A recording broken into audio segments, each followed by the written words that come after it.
Hey guys, welcome to our YouTube channel strange innovator. मैं हूं आपके साथ सोमूदीप माइती। आज हम रैम के ऊपर बात करेंगे। RAM, राम नहीं, रैम। तो ये वाला नहीं, मैं इस दो रैम के बारे में बात कर रहा था। तो हाँ गाइस, आप एकदम ठीक ही देखा है कि ये रैम, ये जो रैम है, ये दो रैम के बारे में मैं बात करने वाला हूँ। तो गाइस, मैं पहले आपको बता देता हूँ कि ये रैम ही है, नॉट रोम। रोम और रैम के बहुत फ़र्क होते हैं, ठीक है। जो भी है असली मुद्दे पे आते हैं। तो गाइस, ये रैम है। रैम के फुल फॉर्म क्या होते हैं ये पहले हम जान लेते हैं। रैम के फुल फॉर्म होते हैं कि रैंडम एक्सेस मेमोरी, ठीक है। और रैम के फुल फॉर्म क्या होता है? ROM। इसका है RAM, उसका है ROM। रोम का फुल फॉर्म होता है रीड ओनली मेमोरी, ठीक है। तो ये मेरा यहाँ पर कुछ पिक्चर्स आ रहे हैं, ये आप देखकर ही समझ लोगे कि रैम क्या होता है और रोम क्या होता है, ठीक है। तो बस ये जो हाथ में जो पकड़ा रखा हूँ, तो यही है रैम। मेरा जो CPU था उसको मैं खोल दिया, फिर ये रैम को मैं ला लिया। तो इस रैम के बारे में मैं कुछ जानकारी आपको आज देना वाले हूँ, ठीक है। तो चलिए दोस्तों, बिना टाइम वेस्ट के शुरू करते हैं आज की वीडियो।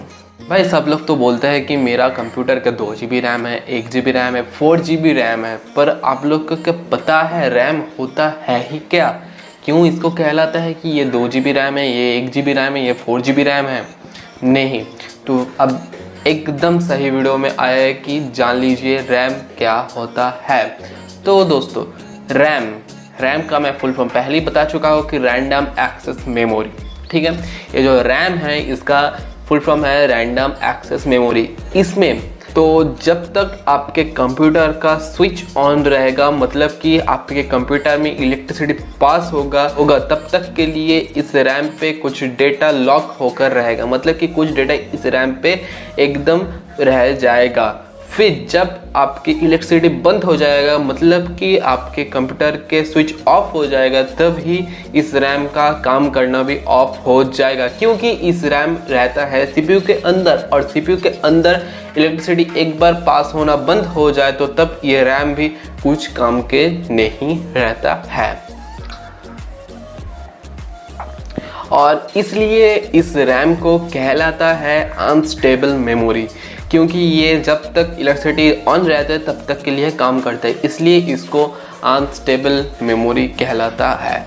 जो भी है, फिर हम आते हैं कि और एक रैम के कुछ जानकारी में।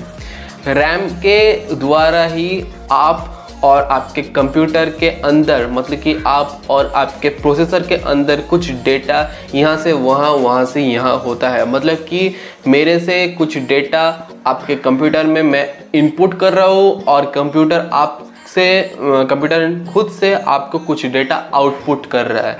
ऐसे ही चलता है इस रैम के द्वारा कुछ डेटा ट्रांसफ़र, ठीक है। और गाइस, आपके कंप्यूटर में इस रैम के द्वारा ही कुछ डेटा, कुछ एप्लीकेशन, मतलब कि जो कुछ बोलता है सॉफ्टवेयर, कुछ एप्लीकेशन, सब कुछ इस रैम के वजह से ही ऑन होता है। ये रैम नहीं होता तो ऑन नहीं होता। आप कभी भी करके देख लीजिए कि दो के एक रैम आप CPU से निकल लीजिए, एंड देन देखना कि आपके जब कंप्यूटर ऑन करेंगे तब दिखाएंगे reboot please, 1 RAM is can not find. ऐसे कुछ ना कुछ तो आपको दिखाएंगे, कुछ एरर आ ही जाएगा, क्योंकि इस रैम के वजह से ही आपका प्रोग्राम, आपका एप्लीकेशन, आपका सॉफ्टवेयर सब कुछ ओपन होता है। ये रैम नहीं रहा तो कुछ नहीं रहा। हाँ, फिलहाल तो मैं कि बोला था रोम, मतलब कि read only memory. Read only memory से आप सब कुछ समझ सकते हो कि इसके नाम से ही आप समझ सकते हो रीड ओनली मेमोरी, मतलब कि यहाँ से कुछ रीड कर सकता है। पर ये रैम नहीं रहा तो उस रोम का भी कुछ काम नहीं रहेगा, ठीक है।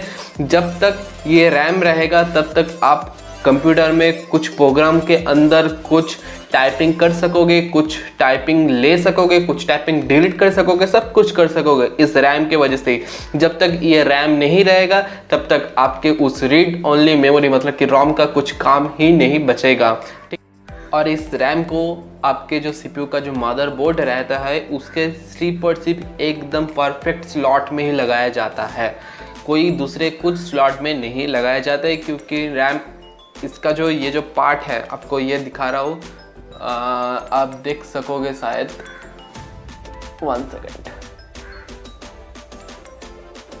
यहाँ पर जो आप देख सक रहे हो कि ये जो रैम है, इस रैम पे आप बहुत सारे चिप के जैसा एक स्लॉट रहता है। इस स्लॉट को सिर्फ और सिर्फ आप परफेक्ट एक स्लॉट में लगा सकता है, ठीक है।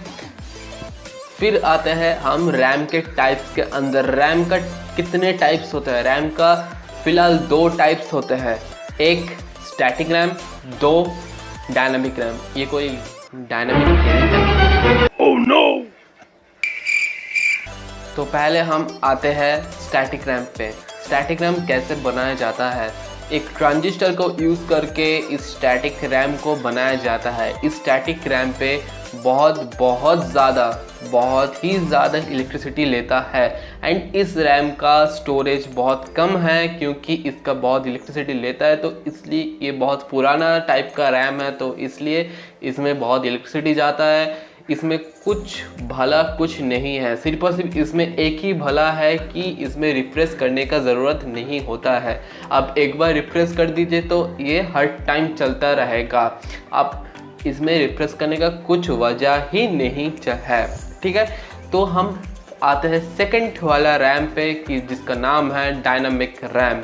इस रैम का थोड़ा स्लो चलता है बट इसमें रिफ्रेश करना पड़ता है और इसमें बहुत ही कम इलेक्ट्रिसिटी लेता है, ठीक है। तो इस रैम पे फ़ायदा क्या होता है? इस रैम पे स्टोरेज बहुत ही ज़्यादा है एंड इस रैम पे स्टोरेज ज़्यादा होने के वजह बहुत कुछ आप एक साथ कुछ लिख सकते हो, पढ़ सकते हो, किसी प्रोग्राम से आप उठा सकते हो, कुछ डिलीट भी कर सकते हो।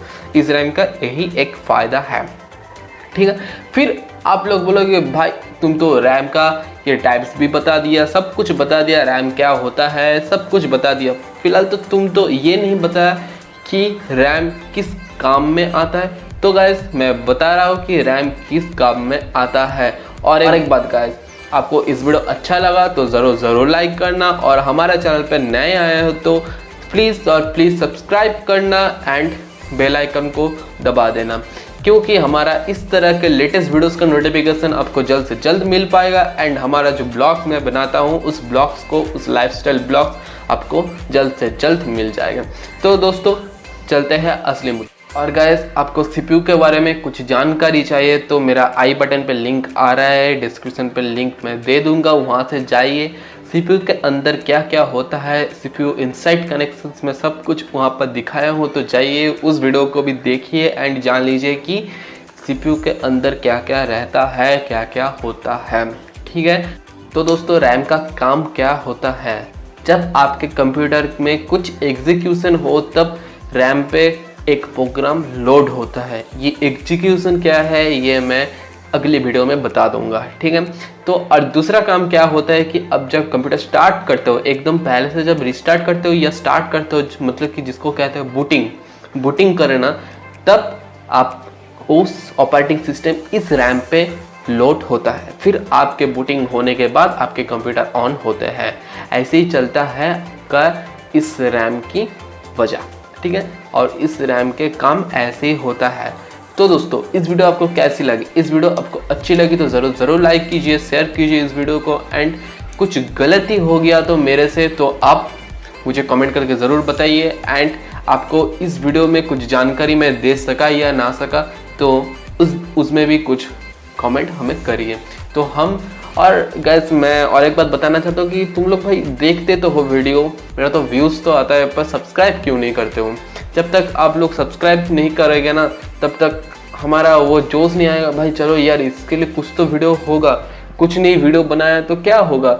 तुम लोग सब्सक्राइब करो ये, तब तो हम जैसे यूट्यूबर को एक जोश आएगा, तब तो हम आपके लिए ये ज़्यादा करके कुछ वीडियो बना सकेंगे। तो चलो दोस्तों आज के लिए अलविदा। इस वीडियो को ज़रूर शेयर करो, जिस लोग कंप्यूटर में लगे रहते हो उसको ज़रूर शेयर करना और इस वीडियो को देखकर आप फुल जानकारी ले लीजिए कि रैम क्या